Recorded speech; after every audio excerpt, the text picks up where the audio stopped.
Hello, this is Curt Pringle, and thank you for listening in to our Talking Issues series. Today, one of my favorite subjects, and with one of the greatest experts I know on advocating for housing. You know, housing in our state and our country is a big challenge. We talk about it a lot. A lot of people have solutions, and we still have a problem.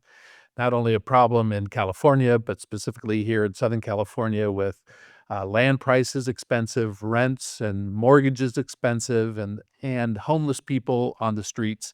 Those challenges are really one of the biggest challenges of our day in government and politics and in our community. So today I want to bring and share a friend of mine, Elizabeth Hansburg, the co-founder of People for Housing, an advocacy group for development of housing throughout California.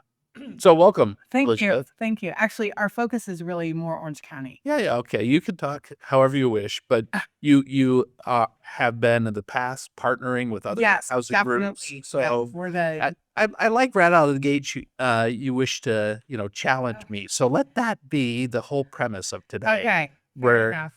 you can challenge. So tell me more clearly what your organization does, so I can next time do it Okay. right.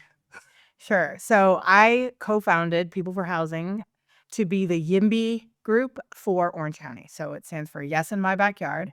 So As a counterpoint, as a counterpoint to NIMBYs. NIMBY, not Right. in my backyard, Right. or banana build absolutely nothing anywhere near anything. You've heard that one too, I'm Yes. sure. I co-founded it to be the YIMBY organization for Orange County when the YIMBY movement started in around 2015. I had gone to a conference and learned about the YIMBY movement, and Lucy Dunn was on the panel and said, somebody really needs to start a YIMBY group for Orange County. So myself and my co-founder were at that conference and we joined forces. And in 2017, we started People for Housing to be advocates for more home building in Orange County. So why did you choose? Why is that your passion? I mean, why did you step up when Lucy, the former CEO of the Orange County Business Council, former executive director of the California Housing Yes. Community Development Department, why did you stand up when you heard Lucy say that uh, to be an advocate for housing? So the conference that I was attending was actually put on by SCAG. Every year they do some type of economic development forum. And that year the conference was in October of 2016. It was called The Cost of Not Housing. And it was the first time I really understood how it all fit together here in California. I'm originally from Philadelphia, so my perspective on things was not necessarily a California perspective. And going to that conference really kind of informed me of some of what the issues were. And, one of the major issues is NIMBYism. I mean, that's a huge barrier, to elected officials. So explain that to people. So NIMBYs, we've heard the phrase a lot. I mean, I think we all have our understanding of what it means to us, but what does it mean to you? So to the point where you wanted to create a Well, counterpoint to that. because housing is ground zero for how your life turns out. Yeah. Right? It's the schools you go to, it's the jobs you can access as a young person, it's who lives next door, right? So it's your social capital, the network that you're a part of, the neighborhood you live in, and it determines it determines young people's futures. I mean, if ever there was a social justice issue, this is it, Mm. right? Having housing, having stable housing, where is that housing? Are you living in overcrowded conditions in a rundown neighborhood with crummy schools, and the, people that are your neighbors are, you know, not necessarily people that are engaged in productive activities. I mean, I'm being very stereotypical here, but I really think that what you see around you, the built environment, all those things influence how someone's life turns out. And so knowing that, I mean, I really care deeply about how we as a society collectively govern ourselves, and I wanna see opportunity made available to everyone who would like to take advantage of it. So did you see the NIMBY actions, movement, activities, voices? Did you see them as bad, as an enemy? Um, Certainly an enemy to what I wanna see, which is more opportunities for more affordable forms of housing. It doesn't necessarily have to be income restricted affordable housing, but like condos, right? Or apartments in areas with high opportunity. mhm. And so, yeah, to the point where elected officials are afraid to say yes to an apartment building that borders, right? It was on a major transportation corridor. It was on a bus route, but it happened to border a pretty wealthy single family neighborhood. And the elected officials couldn't bring themselves to approve it because all of the, I call them Harry and Harriet homeowner, came out. So you're referencing Claremont, I would think. No, actually, I'm or maybe other community. no, it wasn't even Claremont. I won't say if you don't want me to, but No. no, it wasn't even. It was in Orange County's most progressive city, and it was a perfectly good project, and it brought housing. So in this role with People for Housing, Yeah. what do you do to advance housing? So on the day-to-day, we work to organize folks to show up to say yes to new development, whether it's affordable or first-time homebuyer housing. I mean, my favorite housing typology is a 3-story townhome with tuck-under parking, because that is what a first-time homebuyer opportunity looks like in Orange County today. So we show up for affordable housing, deed restricted for low-income residents. We show up for apartments. We show up for, that first-time homebuyer opportunity. It doesn't have to be a townhouse. It can be a flat. But the range of our advocacy is really affordable up through what I call first-time homebuyer product. So, part of the there's a lot of challenges to building housing. Right. So, you may look at NIMBYism or community pushback on housing development as one of the biggest reasons. It is. It's not the only reason. Right. So what are some of the other reasons? Oh, cost of land. I mean, I was having a conversation with somebody that we were talking about, affordable developers like Jamboree or National Core. They're buying the same land as, Avalon Bay or any of the, Gray Star, right? Any of the market, they're all paying the same price for that land. So cost of land, cost of construction, cost of labor. I mean, everything is up, right? What do developers do? They assemble the land, labor, and capital needed to deliver housing to the market. All those things are more expensive right now. So, I mean, the NIMBYism is not the only barrier, but in order to start building, in order to start the process, you have to, I mean, at least on the affordable housing side, they don't even get to apply for tax credits until they have an approval from the city council. Right. So, I mean, that's much of the starting point, right? Mhm. We've all been taught, in the discussion about government, land use issues, planning, have historically been very tightly prescribed as kind of local government responsibility, cities or counties in some cases. And therefore, that's the starting place. And I would assume, at least with my experience and understanding of a few of these issues, that that local government is most responsive to NIMBYs. I think local government has historically been very responsive to the no vote or the naysayer, I guess you could say, because Or the person who lives there or lives If that was my point. I mean, It's the person who lives there now. I served person on a Votes there now. planning commission in Garden Grove back in 1986. Okay. And to this day, I can remember the face of that one guy who booed me for when I voted for a condominium project that happened to be behind his single family house.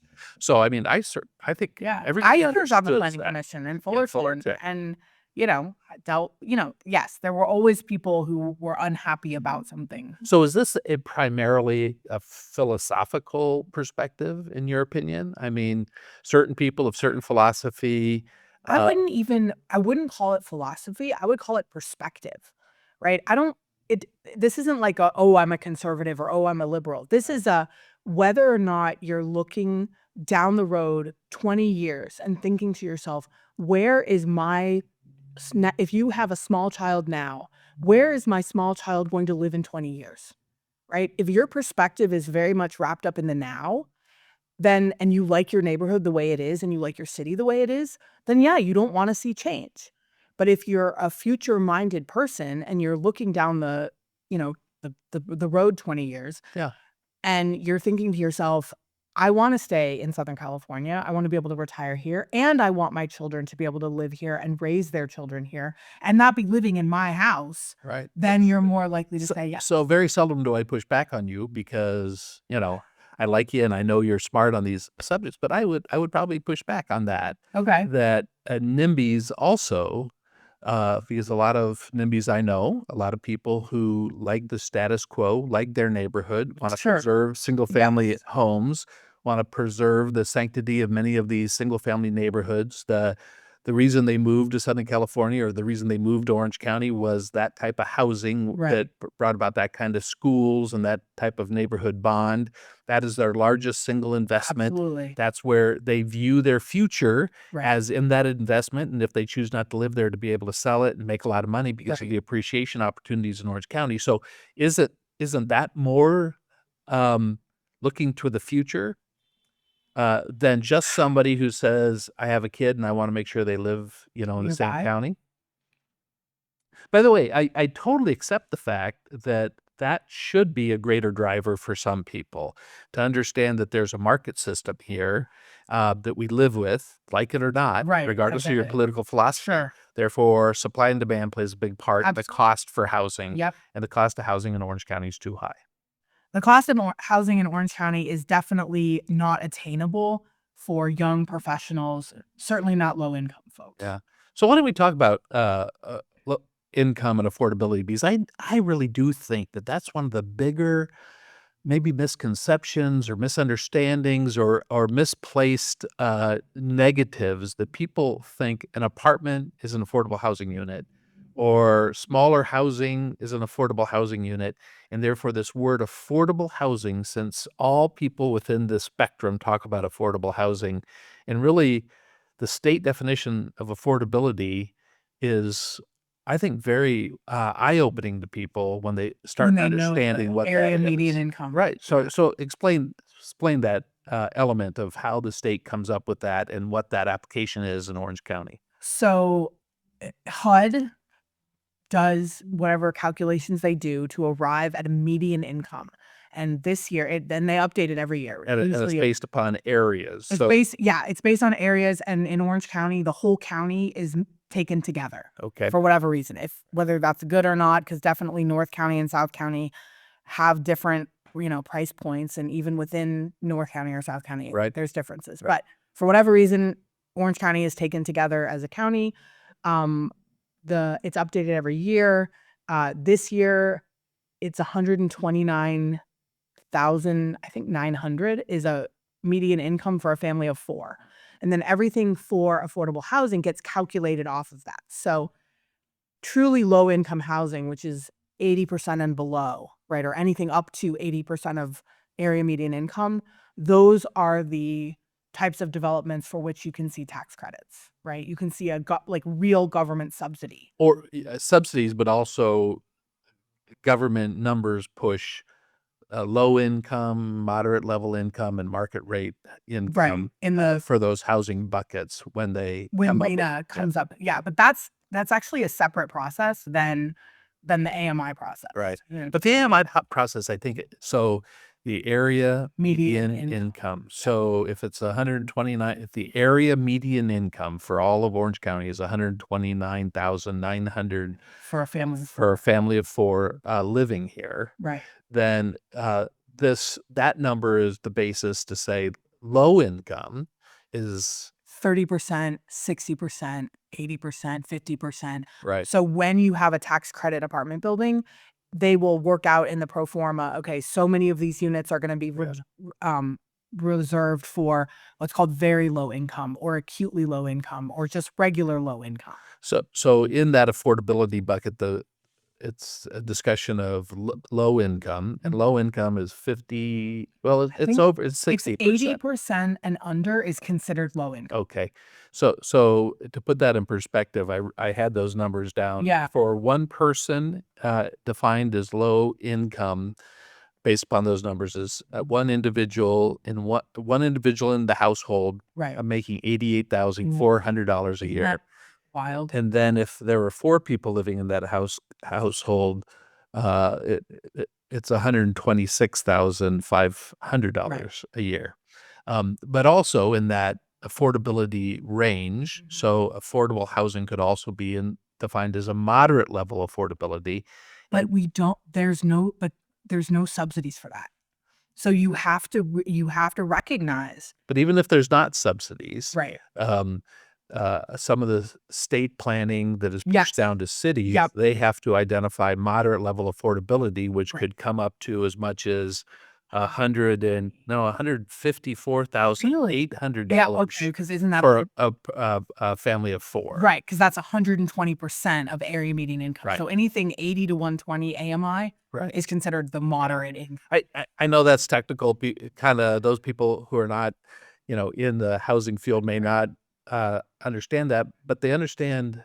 All right, They understand that $88,000 a year for a household of one basically means anyone graduating college and getting their first job, unless they're a computer engineer or some other very highly paid STEM profession, right, is probably going to be low right. income. Or I just see a family of four where, the couple, both of them might work medium range jobs, or one works a very nice job, making $154,000 and takes care of his or her spouse and children. Right. That If they have a stay-at-home parent. if they have a stay at home Yeah. parent.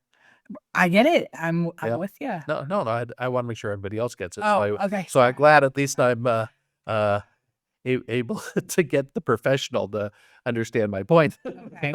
But see that is interesting. So it wasn't too long ago that someone said, Well, I mean, I think let me just point out one Yeah. thing before we move on. $88,000 a year is a very respectable salary for a first certainly for a first, I mean, if I made half of that my first job out of grad school. Now, granted, that was 20 years ago, but still, $88,000 is a very respectable salary, and the fact that that is low income for an individual person. So if you have more people in your family, you're even more low income. You're extremely low income or acutely low income, right? And these are real labels. That is 100% because of housing costs in California, right? It's not the cost of food. It's not the cost of gas. We have put ourselves into effectively making people who by any other measure are not poor, functionally poor because of the cost of housing. Yeah. And therefore, you have referenced twice the need for subsidized housing for that low income category. But I push back at that because I believe there's other ways to build housing at a lower cost using existing buildings, adaptive reuse on buildings. In other words, allowing them not having such stringent building code requirements. We know Mayor Karen Bass with ED1. It was amazing how many people were stepping up, ready to build in certainly more affordable housing than the traditional market rate housing. And then too many people complained, and she put the kibosh on the policy. Well, explain that because first off, Mayor Karen Bass isn't getting much positive press these days. So when she became mayor, one of her initiatives was to figure out how to build more housing cheaper, so it could house not only homeless people but families and others. Right. And so there was, I think it was stood for Executive Directive 1, and it threw off the requirements, all of the requirements that LA has, if it was affordable, I believe, to moderate income. And so many developers came forward with projects. And she also made it, I think it was, the way it was written was, I could be wrong on this, but I think it was written as any land that was zoned residential was eligible. But it applied it at the time, it wasn't written carefully enough. And so it applied to single family zoned areas. Right. And people lost, their hair caught fire about it. And so so isn't that interesting? I mean, so I think people who know me know my political and philosophical position in terms of their party registration otherwise. But there are people of both parties, Republican and Democrat, that are strong supporters and advocates for housing, and there are others that also respond very negatively towards it's not modifying the status quo. So it's really not I don't see it as a Democrat-Republican issue at all. At all. I see it as honestly, are you more concerned about maintaining the status quo and not having to see anything in your environment change? Or are you willing to adapt and perhaps live with some inconvenience for the sake of your neighbor. And it may not be the neighbor Yeah. you know. It may be the neighbor that's coming. Yeah. So I think all those last words, though, are scary Right. to people. I would probably change a little differently, that I believe land uses have changed quite a bit. Where we're sitting, the Platinum Triangle, then this was never Right. zoned for residential. Actually, I And believe now it's a ton of residents. this piece of property we're sitting on right now is still zoned industrial, but the city gave it an overlay opportunity Okay. for other development. But before that, it was a farmland. Across the street there at Angel Stadium was a farm Right. and had one house on the corner, and it was two little girls lived there, Kate and Ella.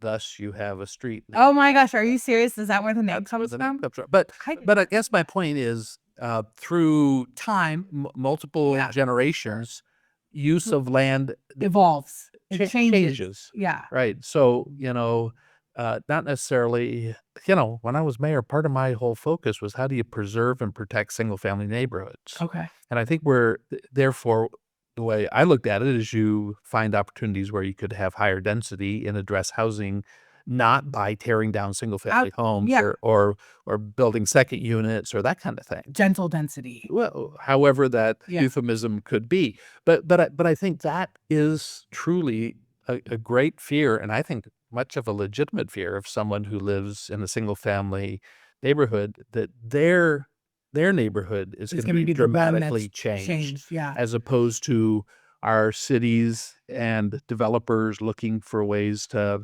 reclaim property that may not be a current land use. Right. And I think that's a battle. So if you have local governments that have this primary responsibility of planning and housing development, and you have the greatest pressure on the local elected officials and local governments from their neighbors, and as you say, NIMBYs, much of this debate over housing has shifted to Sacramento. Do you think that's a good thing? I do, because I have heard from many electeds that they understand the argument, the future argument, right? They understand the need for housing. They want to be able to do the right thing. And the fact that they can, quote unquote, blame Sacramento Yeah. makes it a lot easier for them. So, I think that's terrible. well, it may be. I mean, what are they? Yeah, I think there. To say an elected official would rather say it's someone else's fault or it's out Well, of I'm my talking about control. local elected I get it. officials. Yeah, local elected officials have definitely shared with me offline, not in the middle of a council meeting or a hearing or anything, that yeah, that the laws that have come down that have either made approvals ministerial or have, created a series of consequences for, failure to approve this project, have been helpful in having a good rationale from the dais of, why we are going to move this project forward tonight. Yeah. So I mean, we've all heard and understand, local battles was when cities have received through multiple channels this ultimate mandate from Sacramento that says in this city of Orange you have to build 2,900 more homes. In this city of Anaheim you have to build 17,000 more homes. In the city of Fullerton 13,000 more homes. Those are just crazy numbers, and They're definitely aspirational. well, they're aspirational, but they'll never be achieved. So one thing about aspirations is you should have the ability to achieve that, and Okay. some of those numbers are way beyond Achieving. the achievability. I mean, in 2005, this area around Anaheim had an overlay that allowed for up to 15,000 residential units. And in 20 years, a little over 8,000 have been built. The point is, even when all of it is stripped away, it's more than aspirational. I've never seen a developer max out the zoned density of a site. Right. But with that, then the state steps in and creates a really large mandate. It's the largest ever in the history of California. Like Cycle Arena. So a lot of people who are aware of this, every city has to take on a new requirement every 8 years, and therefore they're assigned. They're assigned a number Right. to plan for. They must accommodate this many units. the 13,000, 17,000 in their zoning. Right. But then Sacramento this year, probably more, or the last couple of years, more than ever before, Yes. has passed legislation to, as you said, shift some of that quote unquote responsibility from the locals, even with a lot of the locals happy about that. But it also made it seem like a lot of these new laws took away all the locals' power, and there'd be a lot of development. But with some of those new laws, which ones have been successful? So the most successful legislation that we have seen since the YIMBY movement started are the ADU laws. Yeah. By far. Right. Everyone agrees. Which was basically state law that said cities really can't restrict the development of Accessory dwelling units. in the ADUs, backyards, primarily. granny flats, casitas, they have a bunch of different names. But yes, that every single family home owner, on a detached, single family home lot had the right, quote unquote, to build one ADU and one junior ADU. And those laws have by far been the most successful. Right. I think. But there's also a law that passed that said virtually every single family home lot could be split in half and you could build 2 units. That was SB9. And then there's another one that said commercial shopping centers that have a certain percentage of vacancy over a certain amount of years can build. There were 2 bills that passed for that. AV 2011 and SB6. And there's a number, though, but almost all of those have catches in them. Yes. Right? Well, so that limit their application. So their application. So in for SB9, and right now there is an SB9 cleanup bill. I don't know if it made it into the suspense file or not, but I can't remember the number. But there is an SB9 cleanup bill. I think everyone, there's a million reports. If Turner Center and every think tank has a report about how ineffective SB9 has been. And one of the reasons is because there was a loophole that it allowed local governments to basically sort of short circuit it, for lack of a better explanation. Well, but basically what it says is if you live in a house, you can build another house on that. Yeah. Or you could tear down your house and build 2, they call them tall and skinnies, next to each other on that, if it's a deep lot like that. Okay. But one of the problems with that, if you wanted to advance housing, meant the property owner must live in one of them. There has been an owner occupancy requirement, but I would say the bigger problem. But not that I'm for tearing down single-family homes to do this, but still there is a little poison pill in there, Yeah, right. And I think it was to address I think, whether you agree or you don't agree with the owner occupancy requirements, it was there to address the concern of people who were concerned that if we create more density in existing single family zones, the neighborhood would, decline because it would be all rental. And, whether those things are true or not, that owner occupancy requirement was actually put in there to address the concerns of the people who probably didn't want to see their neighborhoods change. But also that one of the concerns that was addressed in, you said, what, AB 2011, which is The one about commercial shopping centers that are on major thoroughfares that had a certain percentage of vacancy over a number of years, as long as they use union labor to build the housing. Right. Those are so there's, in my world, and not my world, in my opinion, there's 3 things that have made these bills ineffective. One is the demands of labor. The other is the ability of cities to effectively extort fees. And then the requirements for inclusionary. If we really certain affordable percentages in each of those developments. And it's not that I don't think that requiring 5%, 10%, 15% in Irvine of the units to be set aside for low-income residents is a bad policy. I think it's a good policy. But you can't layer that affordability requirement, which is effectively a tax, on top of labor union requirements, which is also a tax, right? It increases already high. So all the building trades can focus on you. I didn't say. No, look, I'm not trying to say that, I certainly can appreciate what unions have done for the labor movement in America over, the Triangle Shirtwaist Factory, right? I mean, if you know your history, you know that a lot of the benefits workers enjoy today is because of the union. So I'm not trying to speak ill of unions. I'm trying to make the point that there's a limit in what you can ask of a project. And you ask enough, You ask for your road to be repaved. You ask for your sewer to be upgraded. You ask for union labor. You ask for 25% inclusionary. And you get to a point where the project is no longer worth building. So you can ask for 10 or 15% of inclusionary, but if it's not worth doing, 10 or 15% of no units is nothing.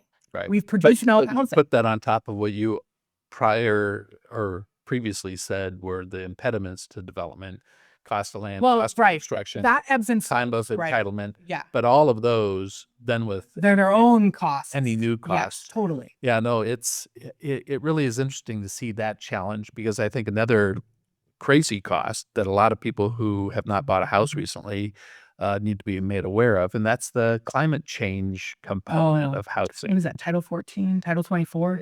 And it hits from preparing your roof for solar panels. Even if you don't build them, you have to prepare it for it. Therefore, build it stronger, make it more capable to connect into a solar battery component. Parking spaces in apartment buildings, have to be pre-wired they for. have to be pre-wired, and I think every third or fourth one has to be wider for the future installation of an EV charging station. And though, and people may say, well, that's good. That would be good for the long run, except all of that adds to the cost of housing. And if you want housing, your point is well taken. There is a point in which you can't build. Exactly. There's no. That It's is not too worth costly. it. It just isn't worth it. Well, worth is an interesting word. It's not affordable. It's right. It's There- not therefore- cost effective. You're not going to make money doing it. Yeah. As you referenced, capitalism is the system we have, like it or not. So are you right? I guess you could say that, because you cross the aisle. You could say like it or not. I like it. Yeah, but see, I guess what I'm saying is I am not interested in putting my life energy into revolution. I am interested in working within the system we have. Yeah. So whatever my opinions are about it, I'm going to keep that to myself. Well, but see, I also think it's working the system we have for, these bigger goals. And if one of the goals is housing, you can't just look at one element of housing. Right. A lot of people say, oh, a greedy developer, to be honest. Indeed, it's a total trope. It's a total trope, I think. So I describe total trope. You mean that is a bogus argument? It's a stereotype that people love to, point to, right? I mean, I guess you could call it a straw man, or you could call it, Right. It's the effigy that they love to stick the pins in, right? Yeah, no, I think you're right. And I think the evil developer is as much a trope as the 80s, you've heard of this, the welfare queen, right? Which was a lot of racism and classism, and they made an effigy of this person that they could point at as the back. It's the same thing. It's the same, process. So I mean, it's kind of interesting. I know a lot of developers, and I don't know many of them that would say we're not going to build this if we only make 50% profit. I don't know any of them that make 50% Right. profit. I don't, yeah. I don't know of many that say unless we get over 20% profit or even over 15%. In other words, The margins are thin. the margins are very thin. Right. And, I know an apartment builder who we worked hard to get full approvals for him. And they said the extra 18 months it took to get through the planning process, Time to drive up the cost of the building materials, drive it up labor. over Yeah, 30%. I believe it. And so therefore, it's no longer worth doing. right. So they're going to sit on it for 5 years while they wait for those costs to come down. But what happens Yeah. in 5 years is you're on a building You have to have building code cycle that requires them to almost start over the plan right after and 2 or 3 years. get permission, resubmit to the city and say, hey, remember that application I had? Yeah. I'd like to resurrect it. And you have to go back and you have to have another public hearing. Yeah. So I mean, maybe with our little chat here, we've become so negative and we've piled up. No, the hurdles Yes, to the point develop is housing. this is the hurdles that have made effectively people, I said, functionally poor. Yeah. These are the hurdles. Therefore, you are the queen sitting here that can wave your wand to say these are the 3 things we need to do differently to build and address more housing in Southern California, in Orange County. What are those 3 things? I think the laws that have been passed up to now, in order to be effective, I think they have to severely reduce the percentage of inclusionary, or get rid of the requirement for prevailing wage. I think those two things would, make a real difference. And I don't know if you have seen it, but Buffy Wicks and a lot of the legislators have put forward this package, sort of loosely associated with the abundance movement. But one of the intentions is to try and throw off some of the requirements, the poison pill, if you will, that have made these bills not as effective as they could have been if the rules were just, a commercial shopping center that's underperforming. Okay, so your first of your three directives to build more housing would be to change some of the state laws, including environmental laws, CEQA? Absolutely. What did Jerry Brown call it? The Lord's work? But that's part of this whole package that's coming from Buffy Wicks and company. But we don't know if he meant the Lord or the Dark Lord. Oh, Lord. No, I'm just saying that it's the third, what I've heard it called the third rail of California politics. Yeah, absolutely. But one of the things that is bound up in this package of new 20 bills, I think, the housing package for this year is CEQA reform, is exempting some of these projects from CEQA reform and not necessarily tying state law. So second, change state law. So all we have to do is change state law. No, I'm not saying that. It's multiple factors. That's why I gave you 3 shots. That's why you gave me 3 shots. Yeah, it's like the genie with 3 wishes. I think the steps to, originally I'm trained as an urban planner. So in a functional, in the way we want this to go, right? The city does a plan, right? And they work with the community members to identify where things can go based on a collective conversation that isn't centered around one project, right? So we have a map, we have zoning that's supposed to enable that land use plan. And then, 6 months later, 2 years later, Danny developer comes along and says, oh, okay, I see, in this plan, I read that it's supposed to look like this and it's supposed to have these materials and it needs to be, this tall. I can do that. And they are able to craft a project that fits the character of the community as laid out in the plan, and they can just move forward with their development. And with that, but it never works out that way. So limit local government's ability to deny projects if a project comes in conformance with their plan. Technically it's supposed to already be that way, right? That's the way it's supposed to work, but it never works out. Okay, so those are 2. I like that. That's if we can figure out a way to... And then number 3. Oh, man. Just cancel CEQA for all housing. Just cancel CEQA for any housing, certainly any housing that's infill, right? Isn't this not interesting? Greenfield development. So think about this. So after the great fires in Los Angeles, Governor Newsom came forward and had a couple declarations under his emergency powers, and one of them was to limit CEQA, the time for filing and the question I always had is... and get rid of the Coastal Commission. That's the other one. Well, that wouldn't affect me here in Anaheim. But I know. The point is, though, think about replacing an existing house or 4,000 houses with 4,000 houses. They have to go through CEQA and all the hurdles of the California Environmental Quality Act today, even though they're just replacing a burned down home. It's just pretty amazing. I knew a guy who he lived in Venice, or probably still does, and he was doing a remodel, right? Wanted to move a window.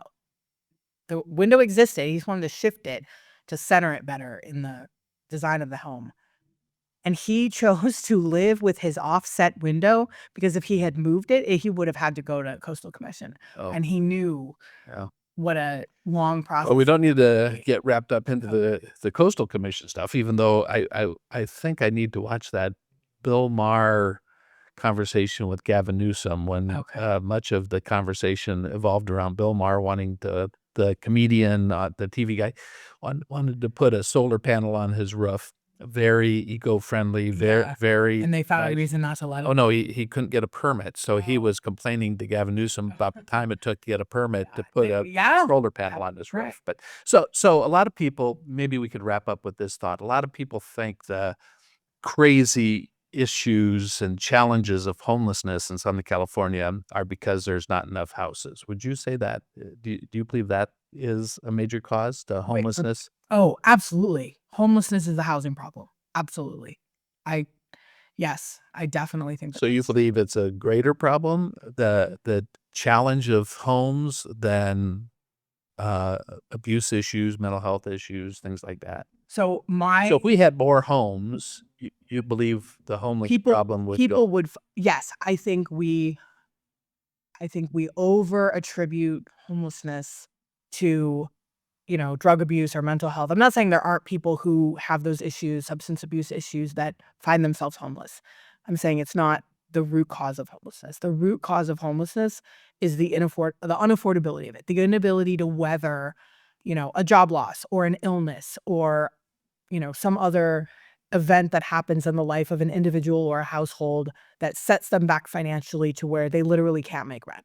I mean, the reality of the families that we have served or we have engaged with in our attempts to cultivate advocates for affordable housing, they're living on, very limited incomes, and they're, sort of one catastrophe away from finding themselves not able to pay rent. They Well, will there's a current issue also, and that is a study last year showed a large percentage of community college students are experiencing are homelessness. experience homelessness. So one of the legislators proposed a bill this year that And last year. that basically said you could sleep in your car as your domicile parked on a parking lot at a community college. Do you think that would be a beneficial solution? As a temporary solution until we could build student housing, I think it's better than what we have now. I think because what we have now is students with no access to restrooms and no security sleeping in a Walmart parking lot. Do I think they would be better off in a program supervised access to bathroom parking lot on their campus where someone was overseeing them? Yes. Yeah, so if you allow me to challenge you Okay. a little bit more on this, because I think it's a terrible idea. But Well, it's just with that terrible. being said, uh, isn't this same state that's pushing a lot of local governments to allow without the right to oppose development of housing? Isn't that state government the government that oversees community colleges and owns those parking lots? License, And yeah. owns the right to develop on state or government property. And therefore, if, as you said, they had housing on community college parking lots already, nobody would have to live in their car in the community college parking lots. Sorry, I If lost. there was housing built on those community college parking lots, nobody would need to live in their car on those community college parking lots. Indeed. I mean, that's a really good point. Right. But community colleges traditionally don't provide housing. I mean, that's almost the definition of a community college is that they're in the neighborhood or they're within, a reasonable driving distance that people can live in. No, I just think that But look that at the study that was recently done that showed they studied who on the community college campus is homeless. It's not the 18 to 22-year-olds, it's the students over age 25. So their homelessness is, I would argue, an economic earning potential problem. They don't have a degree, they don't have a skill, and they are living in Southern California where rents are really high, right? So they're not, I mean, they're not adolescents, right? They're fully adults, adult people at 25 to 30 years old who are still figuring out what they want to do with themselves in terms of a career. Those are the people that are experiencing the homelessness at the community college level. It's not the 18 to 22-year-olds that are still living at home with mom and dad. yeah. Well, that's why I like talking to you because I hear contrary points of view that I have, but I hear the goal of building more housing and making sure people have a place to live. So I really do appreciate you sharing your perspective and the work you do with People for Housing is one of the organizations I very much respect. So thank you very much for being here, Elizabeth. Well, thanks for having me. Thank you.